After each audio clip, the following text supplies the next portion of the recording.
Hey YouTube, Danny here again with another action figure review on the Marvel Legends Batrok de l'Hyper figure from the Thanos Infinity Wave.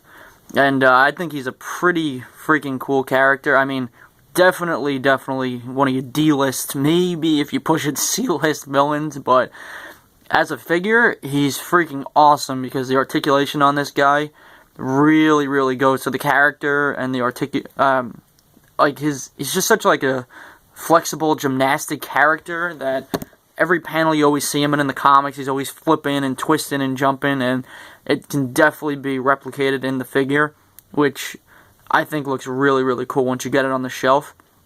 He comes with the Build-A-Figure piece for Thanos, the waist and everything, the torso, and, you know, it's alright.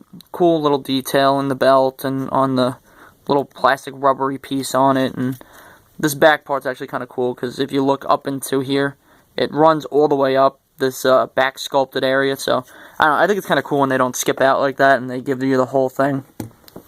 But I'm probably gonna wind up never finishing this Thanos figure because the only real figure I'd want from this wave was just the other Hellcat figure, because I have the Spider-Woman one from way back in the day, and as for the movie Avengers, I don't really collect them as much because I kind of leave it to the select ones. I don't know, I think that they look better, even though the articulation isn't always there. And it goes the same for the Thanos too, because I have the original select Thanos, and I don't know, I kind of like his look better than this one, even though this one's probably a lot more articulated, so I'm going to wind up sticking with that one for the most part. But let's get to the figure himself, because he is awesome.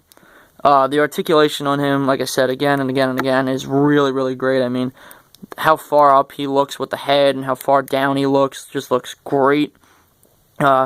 This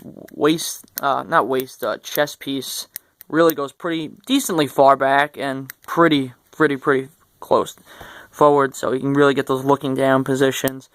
I think it's cool too that these sculpted lines that go down him, they, again, just like the Thanos figure, go all the way up there, so no matter how high or how low you have the figure at, you'll still be able to see it. The shoulders, you know, go really high up, and same with the elbows, double jointed. The wrist swivels back and forth, up and down. And as for the waist, he kicks out really far, which is awesome. Because again, the positions you're going to want to get him in, you're going to want as much flexibility and fluidness to him as you can get. They twist here, double jointed knees, and the feet point out so far, and they come forward really far, and there's a little bit of ankle pivot there too, and the swivels too.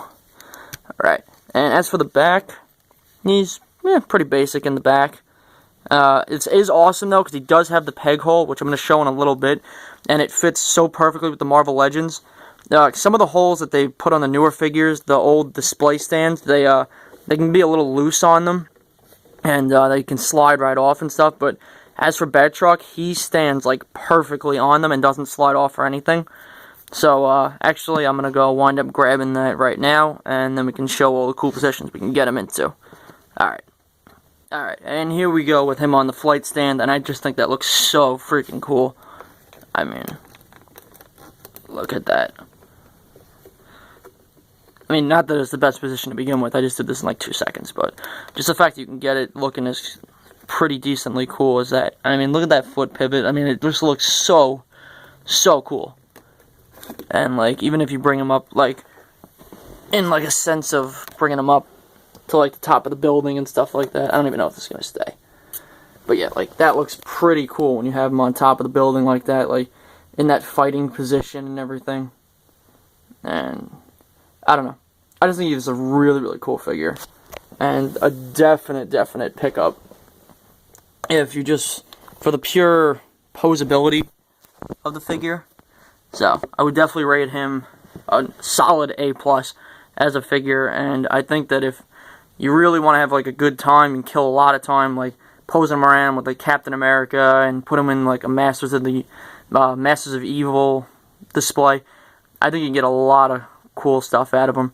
I mean, the colors are great, the purple and the gold together, and I don't know, I think he's pretty sculpted well too, and just that face alone, this crappy, evil looking, horrible look, and that sweetly little mustache that I love.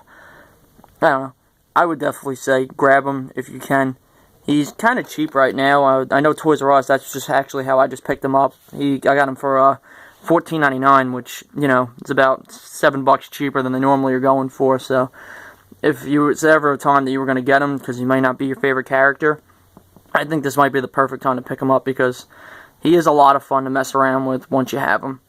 So, have a good one, and I'll see you later. Peace.